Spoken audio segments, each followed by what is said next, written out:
Néhémie, chapitre 2. Au mois de Nisan, la 20e année du roi Artaxercès, comme le vin était devant lui, je pris le vin et je l'offris au roi. Jamais je n'avais paru triste en sa présence. Le roi me dit: « Pourquoi as-tu mauvais visage?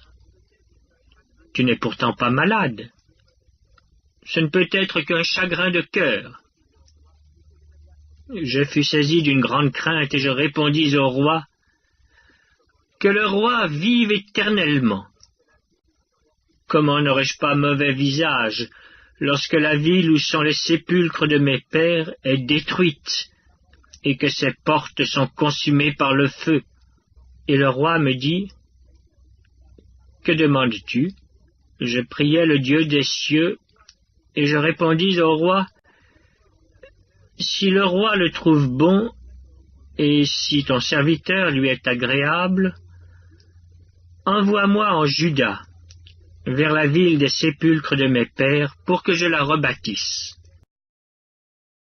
Le roi, auprès duquel la reine était assise, me dit alors: « Combien ton voyage durera-t-il, et quand seras-tu de retour? » Il plut au roi de me laisser partir, et je lui fixai un temps.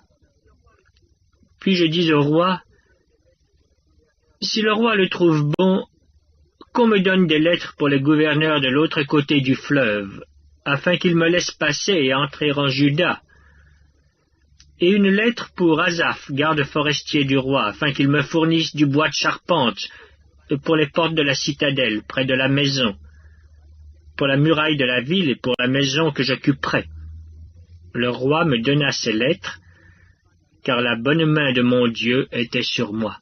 Je me rendis auprès des gouverneurs de l'autre côté du fleuve, et je leur remis les lettres du roi, qui m'avaient fait accompagner par des chefs de l'armée et par des cavaliers.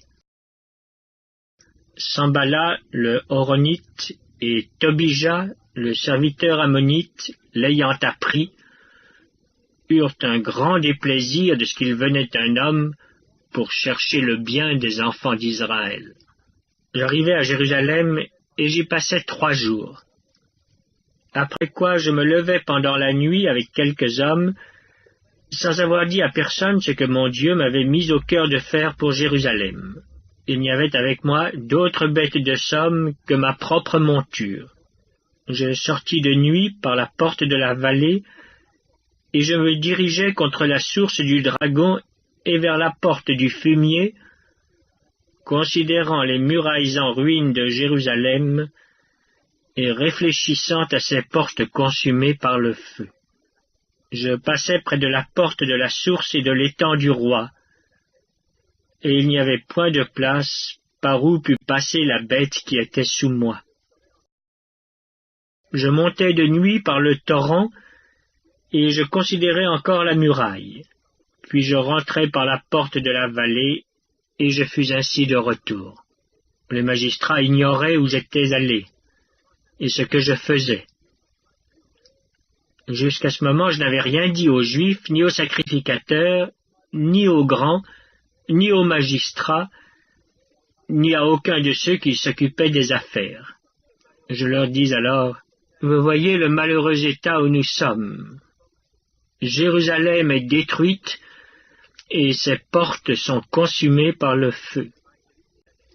Venez, rebâtissons la muraille de Jérusalem, et nous ne serons plus dans l'opprobre. » Et je leur racontai comment la bonne main de mon Dieu avait été sur moi, et quelles paroles le roi m'avait adressées. Ils dirent: « Levons-nous et bâtissons. » Et ils se fortifièrent dans cette bonne résolution. Sambala le Horonite et Tobija le serviteur ammonite et Geshem l'arabe, en ayant été informés, se moquèrent de nous et nous méprisèrent. Ils dirent: « Que faites-vous là? Vous révoltez-vous contre le roi? » Et je leur fis cette réponse: « Le Dieu des cieux nous donnera le succès. Nous, ses serviteurs, nous nous lèverons et nous bâtirons. Mais vous n'avez ni part, ni droit, ni souvenir dans Jérusalem. »